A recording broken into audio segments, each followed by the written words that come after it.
जय बद्री विशाल दोस्तों, मैं हूं अर्जुन सिंह और आप देख रहे हैं मेरा यूट्यूब चैनल देवभूमि उत्तराखंड। आज के वीडियो में मैं आपको बद्रीनाथ धाम के बारे में कुछ विशेष जानकारियां दूंगा।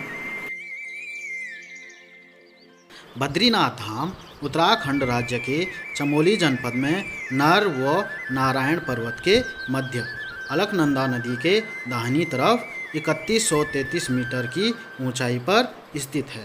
यहाँ पर अलकनंदा को विष्णु गंगा कहा जाता है, लेकिन जब विष्णु गंगा विष्णुप्रयाग में पश्चिमी धौली से संगम बनाती है तो विष्णु गंगा को फिर से अलकनंदा कहा जाता है। इसका पौराणिक नाम ऋग्वैदिक सिंधु है।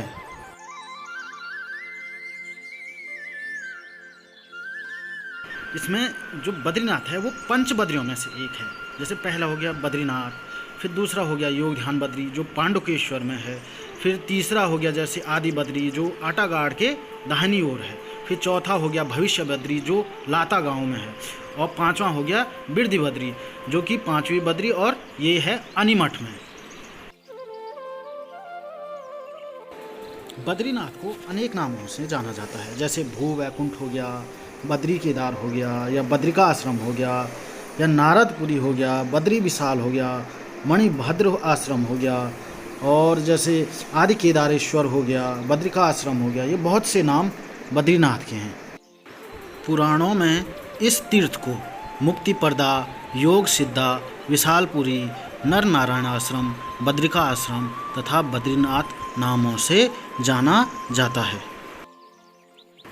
इस स्थान को आदि केदार भी कहा जाता है। क्योंकि यहाँ पर पहले भगवान शिव का वास हुआ करता था, लेकिन कुछ कारणों से सतयुग में भगवान शिव को यह स्थान भगवान विष्णु को सौंपना पड़ा।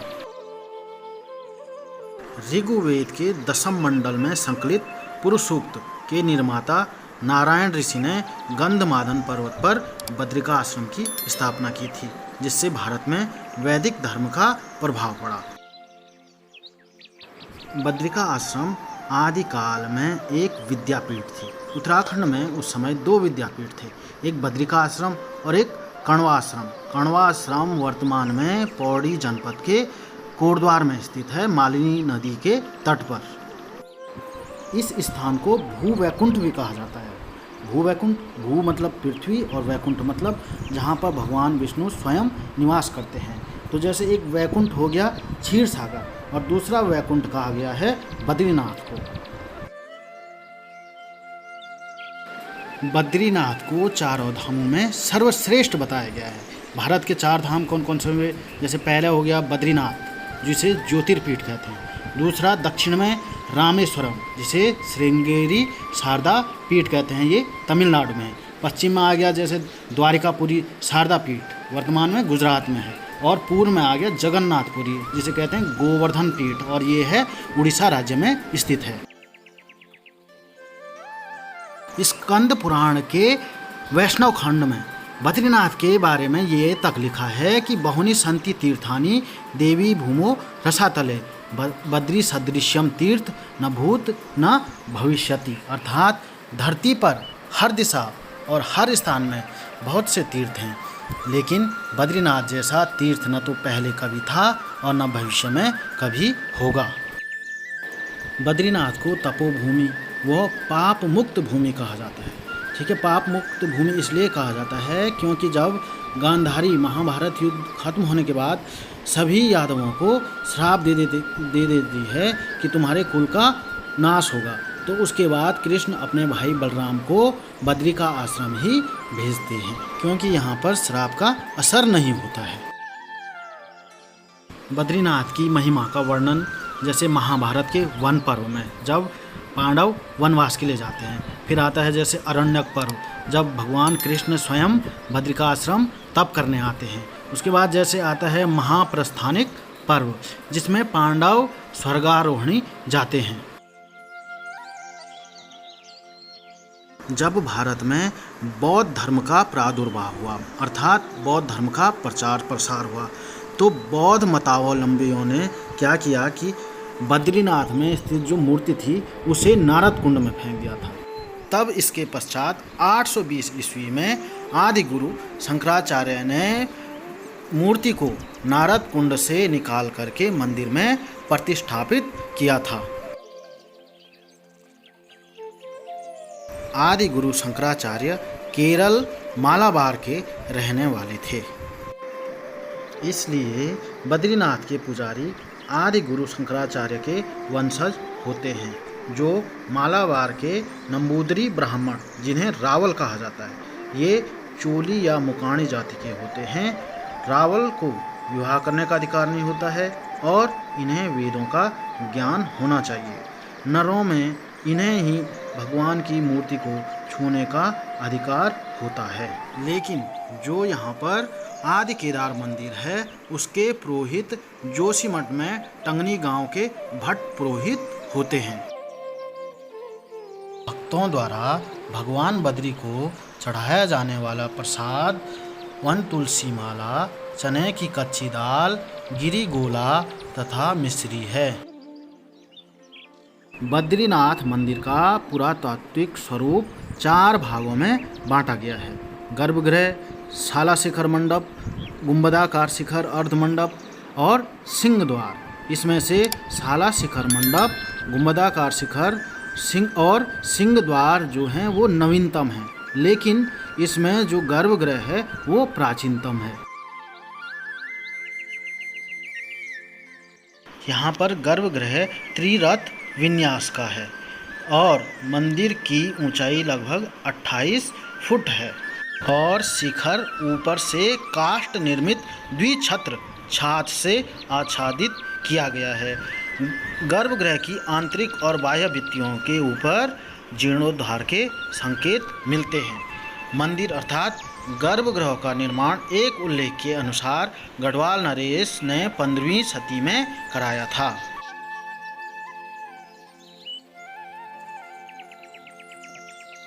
यहाँ पर जो मंदिर की मुख्य मूर्ति है वो शालिग्राम शिला द्वारा निर्मित है। अतः जो हिंदू धर्म को मानने वाले होते हैं वो अपने मंदिरों में शालिग्राम पत्थर रखने को पवित्र मानते हैं। बद्रीनाथ नर व नारायण पर्वतों के मध्य स्थित है। इसमें नर पर्वत की ऊंचाई 5851 मीटर है, जबकि नारायण पर्वत की 59-65 मीटर है और इन दोनों पर्वतों के मध्य से होकर जाती है विष्णु गंगा और बद्रीनाथ में ही ऋषि गंगा अलकनंदा से मिलती है।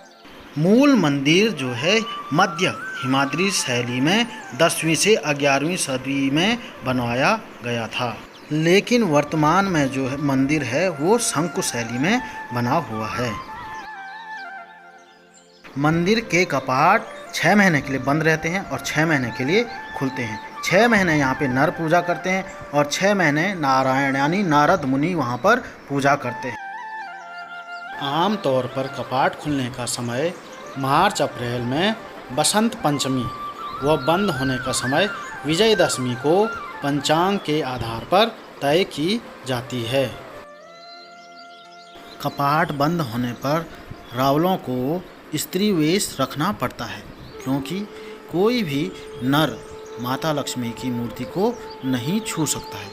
इसलिए रावलों को स्त्री वेश में लक्ष्मी जी की सखी बनकर उनकी मूर्ति को मंदिर से उठाते हैं और बद्रीश पंचायत में विराजमान करते हैं। इसी प्रकार से कपाट खुलने पर स्त्री वेश रखकर बद्रीश पंचायत से लक्ष्मी जी के मंदिर में रखा जाता है। कपाट बंद होने पर शीतकाल में बद्री विशाल की पूजा जोशीमठ में नरसिंह मंदिर में होती है, जबकि कुबेर व उद्धव महाराज की पूजा पांडुकेश्वर में की जाती है। बद्री विशाल जी के कपाट खुलने पर सर्वप्रथम टिहरी में पवार वंश अर्थात जिन्हें बोलांदा बद्री कहा जाता है के द्वारा तिलों का तेल निकाला जाता है और चमोली के डिंगमर गांव तक यात्रा होती है, जिसे गाड़ू घड़ा यात्रा भी कहा जाता है। इस तेल द्वारा पूरे महीने बद्री विशाल जी का अभिषेक किया जाता है।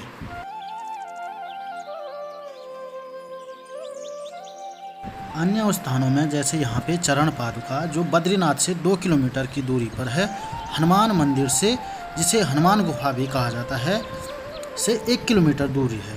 यही रास्ता नीलकंठ पर्वत को भी जाता है।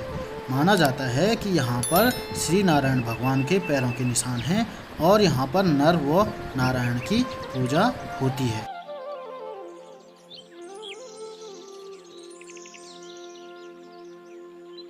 यहाँ पर ब्रह्म कपाल जो अलकनंदा के किनारे है, यहाँ पर पिंड तर्पण शुभ माना जाता है। जैसे यहाँ पे पंचधारा है, उनमें है प्रहलाद धारा, कर्म धारा, उर्वशी धारा, भृगु धारा और वसुधारा। वैसे ही यहाँ पे पंचशिलाएँ भी हैं, जैसे नारद शिला, बराहशिला, गरुड़ शिला, मार्कंडेय शिला और नरसिंह शिला। और कुंडों में तप्त कुंड, नारद कुंड, सत्यपथ कुंड, भीकोंड कुंड और मानुषी कुंड।